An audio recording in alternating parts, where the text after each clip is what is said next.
देखियो ये अहाँ के लीची ई गाछ तो है आम के, लेकिन एकरा आत्मा घुस गई लीची के। चीज देखबै छी बाड़ी के कागजी नेबो माँ के और आम आबि गेलै। देखियो कते आम एलै अचार ले। समस्त मिथिलावासी के हमर प्रणाम। हम प्रणव झा स्वागत करै छी अहाँ सब गोटा के अहाँ के अपन पेज अपन चैनल मिथिलांचल व्लॉग्स पर। आइ अहाँ सबके हम गाम के बहुत एहन चीज देखाएब जे अहाँ के गाम के याद के एकदम फ्रेश कऽ देत, ताजा। तो चलू अखन आम के सीजन छै, आम लीची के आब वह सब देखबै छी, मजेदार वीडियो छै। ई कथी छै तऽ बुझल है, लीची के गाछ, लेकिन कपड़ा पहिरने कियाकि कौआ चमगादड़ बड़ नुकसान करै छै। मतलब तते कपड़ा पहिरने छथिन जे एकटा आधटा लीची कतौ कतौ देखा रहल है हमरा, देखै छियै। और गाछ छै बगल में, देखबै छी ओहिमे जाकर लीची सब अहाँ सबके देखियो। ई अहाँ के लीची ललेले या, लेकिन अखन ई और अखन पकनाइ बाकी छै, देखिए लला गेलै। लीची अहिना फड़ै छै, झब्बा के झब्बा पूरा देखिए लटकल एकदम। और लग से देखबै छी हेवी झब्बा सब जे छै, देखियो देखियो ई नहीं बान्हल छै, चमगादड़ सब जे खेने छै हवे देखाइत है छुच्छे आँठी। ई चमगादड़े खाइया कौआ छै। आमो देखाएब, पहले लीची के दर्शन करू, देखियो गाम के याद ताजा करू। मुँह में तो पानी आबि गेल हैत, लेकिन कोनो बात नहीं, घोट जाओ पानी। लीची कियाकि हम अहाँ सबके पहुँचा नहीं सकै छी। ई गाछ तो है आम के, लेकिन एकरा आत्मा घुस गेलै लीची के। देखियो तो पा एकदम वह लीची वाला रूप में झब्बा लेने है, धरती के छुए ला तैयार है, तते बेसी फड़ गेल छै। विचित्रे फड़ल छै बेतरीका। देखियो झब्बा सब, देखियो तो आम के झब्बा लीची जना फड़ गेल छै। बिज्जू है, देखियो ई झब्बा देखे छियै। आ ई सबसे हेवी झब्बा ओना ई छै, देखियो ई आम अहाँ के। अरे तोरी उम्हर देखियो तो पैघ पैघ झब्बे झब्बे फड़ल छै, देखियो ई गुहल छै एकदम। अंगूर के जना नहीं रहे छै गुच्छा, तहिना भऽ गेल छै आम के गुच्छा। इम्हर ई गाछे फड़ल है बेतरीका। ई फड़े बेर में पगला गेल रहे, बेसी फड़ गेलै बुझिए। पूरा गाछ और गाछ देखाएब हम आम के, लेकिन एकरा तक ई बिज्जू भेल। बिज्जू मतलब भेलै जे बिया से उत्पन्न भेल हुए, कोई बिया फेंक देलकै खा कऽ आ से बढ़ि गेलै। एहि आम में अहाँके रस बेसी भेटत और मतलब गुद्दा कम भेटत, रसे बेसी रहै छै। जूस अगर बनबै के हुए मैंगो शेक तो यह आम अहाँ के काज देत। आम तो हम अहाँ सबके बहुते देखल है, लेकिन आम के राजा कहल जाइ छै मालदह आम के, कि ओकरा एते जोरगर आम होइते नहीं छै कोनो। तो मालदह के नहीं देखाएब, से बने वाला छै। तो राजा जे छै आम के मालदह से देख लियो। ई अछि मालदह आम, आम के राजा। अखन एकर साइज छोट एहि दुआरे छै ताकि लेट से पकै छै, अखन बम्बइयो जर्दा नहीं पकलै है। देखियो ई मालदह भेल, एकरा आम के राजा कहल जाइ छै। मतलब अगर 10 में से 9 आदमी के फेवरेट आम हेतन, दूटा दियो मस्त भ जाओ, टाइट भ जाओ। देखे छिए मालदह। ई सामने गाछ देखाइए, ई नीम के गाछ। जाई आब तो ब्रश भ गेलै, टूथ ब्रश मुँह धोए वाला। जहन टूथ ब्रश नहीं छलैया तो अही के दतमनि कयल छलै। तीत होइ छै, लेकिन जबरदस्त एकर दतमनि मानल जाइ छै। जे केने हैब से सब कनी कमेंट में कहियो जे गाम में केने छियै कि नहीं नीम के दतमनि। नीम साहुर बहुते होइ छै, डिठवरन, लेकिन नीम के सर्वोच्च मानल जाइए कि तीत होइ छै। एकदम फ्रेश कऽ देत, अहाँ के दाँत ताँत एकदम टाइट राखत, कोनो दिक्कत नहीं होबऽ देत। अहाँ सबके आब एकटा और अनूप चीज देखबै छी, बाड़ी के कागजी नेबो।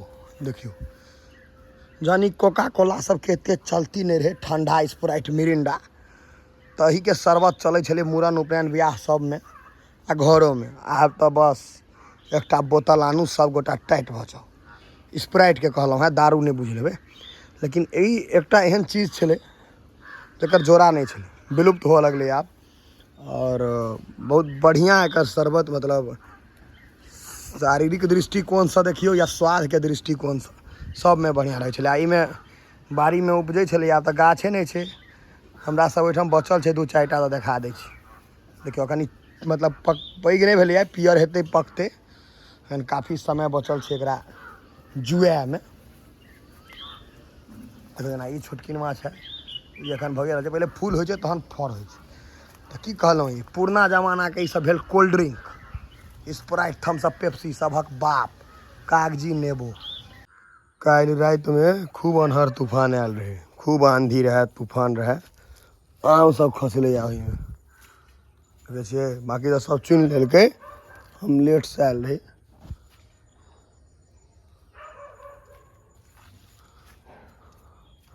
हमर माँ अपन लागल प्रक्रिया में देखे छियै एक बाल्टी अचार काटि कऽ दहो देलकै हैया आ हैया इम्हर आम आबि रहल छौ हैं एक बोरा आम आबि रहल छौ देखियौ देखिए अहाँके मगर तू संजमन से बैसी तऽ बैसी ने अचार जे बनबै छी ई अचार कते साल चलि सकैए?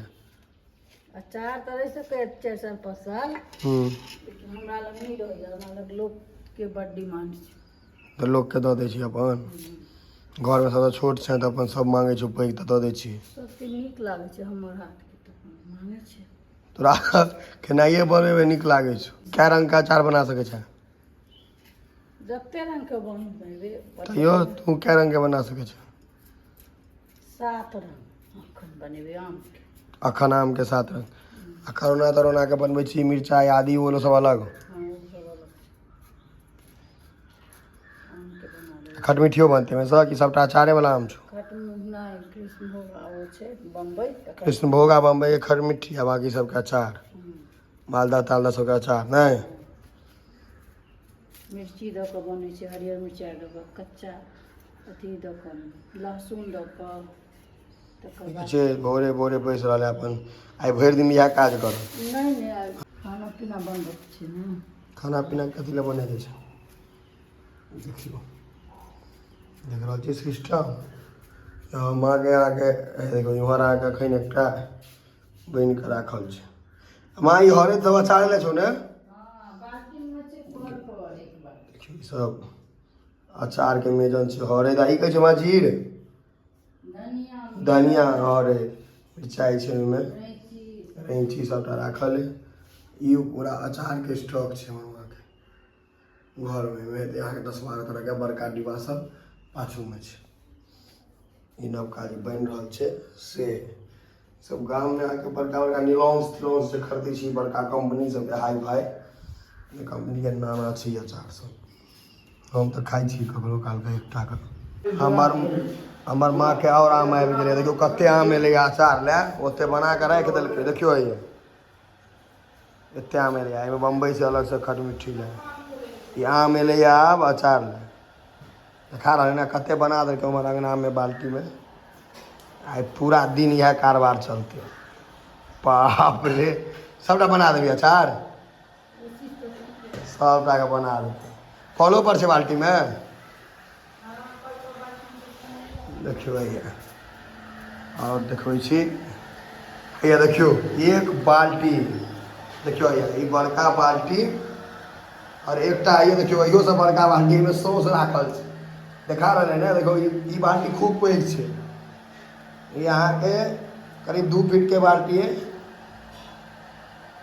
यह 1.5 फीट के एहिमे पूरा अचार भरल छै बनते और इहो हुए ई भऽ गेल आ एते हैया छै एते हैया छै पाइमे कते खर्चा भऽ जेतै बड़ तेल लगतै नहि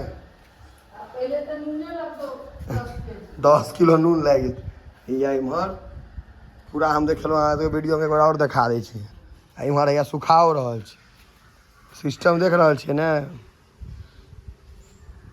गामे टामे भेटत एते मेहनत करै छै लोक सब शहरवला सब देह छिप्पू सब हैया सुति रहत काज नहीं करत देखियो अंगना के स्थिति इम्हर बिलाइ आराम कर रहल है उम्हर कुकुर मनुख टा के आराम नहीं छै बिलाइ कुकुर के पूरा आराम छै ये देखो सुतल आराम से या ई अंगड़ाइ लऽ रहल है कुकुर ई अहाँके ई देखबे के रहे मेन मुद्दा आमिल खटाई अखन ई आम के सीजन में सबटा बन जेतै अचार खटाई आमिल मतलब सबटा पे और मिरचाई बुझाइए अचार ले देखे का बुझा रहा है अचार ले मिरचाई के साइज जे छे अजोद देखे का बुझा रहा है आम के अचार है मिरचाइयों के बन जेते संगे आमिल छे अभी दाल ताल छे पता नहीं कथी कथी छे ई तो ओकरी छे कोनो दाल है एना अहाँ के पसारल थोड़े भेटत शहर में सब गांव के सिस्टम में अरे बुलबुल जमाना पर देखलिए बुलबुल है बुलबुल देखियो जमाना पर देखलिए बुलबुल एक और छे नेबो गाछ पर बैसल छे हौवे देखाइए सामने हेरे उड़ले एकरा देखियो ई अनेरुआ कुकुर छे लेकिन आराम से सुतल गोबर बिलाई तो अनेरुए होइ छे।